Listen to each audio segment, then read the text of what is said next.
आपको आपके ईश्वर के साथ रखे, वो आपकी पहचान है। प्रेम से बोलिए हर हर।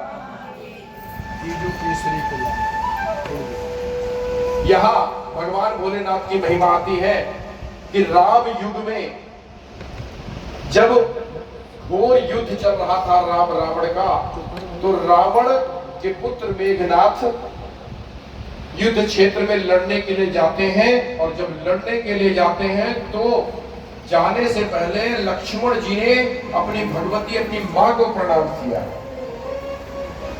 और मां भगवती कौन थी? माता सीता। यानी मानसिक भाव से लक्ष्मण ने सीता को प्रणाम किया कि ऐ मां, मैं तेरा पुत्र हूं जो तुम्हें प्राप्त करने के लिए इस युद्ध क्षेत्र में आ रहा हूं। और दार्शनिक भाव से भगवान राम को प्रणाम करके लक्ष्मण युद्ध क्षेत्र में जाते हैं।